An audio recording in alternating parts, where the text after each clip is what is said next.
C'était un ancien All Black. J'ai opéré une luxation de tendon sans ouvrir. Donc c'était un peu chaud et il est revenu à son meilleur niveau au bout de 3 mois. Flexion dorsale, on est à 20 degrés. Flexion plantaire, 45. La soutadienne, détendez-vous complètement. Détendez-vous. Un traumatisme sur 2 du foot, c'est une entorse de cheville.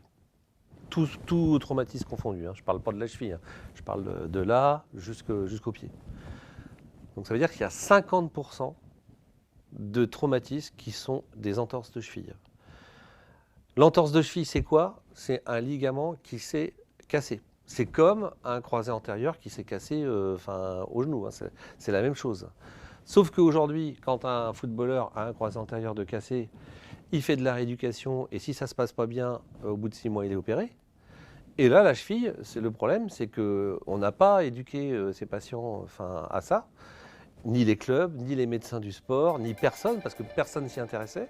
Et donc, ces patients-là, ce qu'on voit, nous, c'est des joueurs qui développent ce qu'on appelle une instabilité chronique de cheville, c'est-à-dire une entorse qui récidive, parce que l'entorse de cheville, c'est la pathologie la plus récidivante du membre inférieur. Ce qui se passe, c'est que si on ne les traite pas, ils évoluent petit à petit vers de l'arthrose. Et il y a plein de footballeurs qui se font opérer à la fin de leur carrière et à qui on bloque la cheville parce qu'il n'y a pas d'autre moyen, parce que la cheville est complètement détruite. Quand on a un traumatisme de cheville, c'est aussi important pour jouer au foot que le genou et qu'il faut essayer de protéger sa cheville en réparant les ligaments si jamais elle se tord sans arrêt. Ce pourquoi je suis ici en tant que médecin, c'est ma grand-mère qui était médecin généraliste, qui a fait médecine en 1920 et qui était mariée avec mon grand-père qui était médecin aussi, qui ont fait de la résistance. Et mon grand-père, il est resté dans un camp, parce qu'ils se sont fait avoir. Et c'est probablement parce que je suis très proche de ma grand-mère que je suis médecin. J'ai toujours pensé que on ne pouvait pas apprendre la médecine d'une seule personne. Je pense que, j'ai fait des services à Paris, j'ai été en Australie, j'ai été dans plein de pays, en Afrique du Sud, aux États-Unis, pour essayer de me former le plus possible dès que j'en avais la possibilité. Je me suis aperçu que les malades de la cheville, dans le sport, c'était des malades qui étaient un peu abandonnés. Et donc je me suis intéressé à la cheville.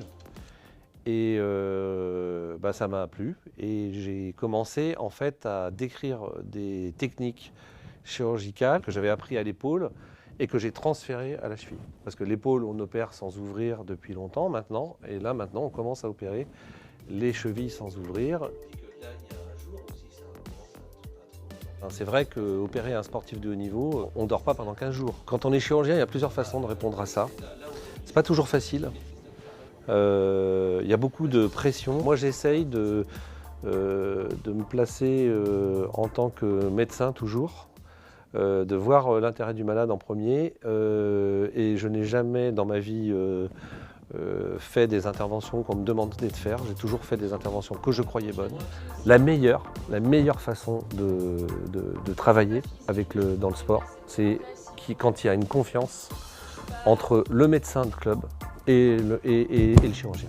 La meilleure façon, même pour le joueur, c'est que tout le monde ait confiance les uns dans les autres. Dans le foot, il y a des côtés pervers, c'est-à-dire, et dans le sport de haut niveau en même temps, c'est-à-dire qu'on va voir un chirurgien, il va donner un avis, et puis hop, on demande un deuxième avis, et c'est très très facile quand on est un deuxième chirurgien de donner l'avis contraire, tout en ayant raison tous les deux. C'est pas forcément comme ça que les joueurs sont les mieux soignés en fait.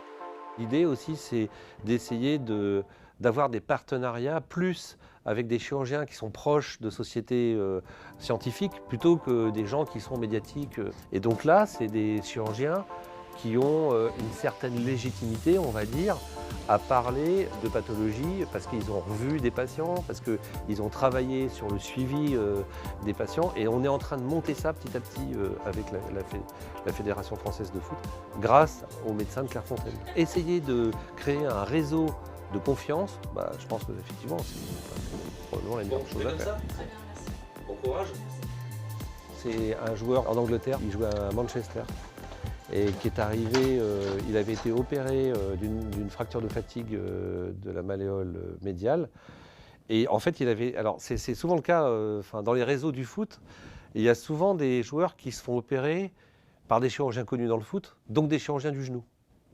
Et donc le gars, il avait été voir en Belgique un chirurgien du genou qui était connu dans le foot, qui l'avait opéré d'une fracture de la malléole médiale, mais sans comprendre la particularité de cette fracture. Donc ça n'avait pas marché, et il était revenu me voir après. Et moi, je l'avais réopéré sans ouvrir aussi, en faisant une greffe osseuse.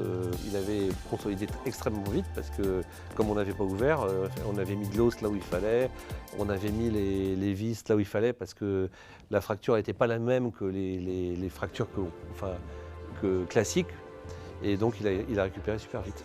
C'est typiquement le fruit d'une collaboration avec un médecin de club qui a complètement confiance en moi.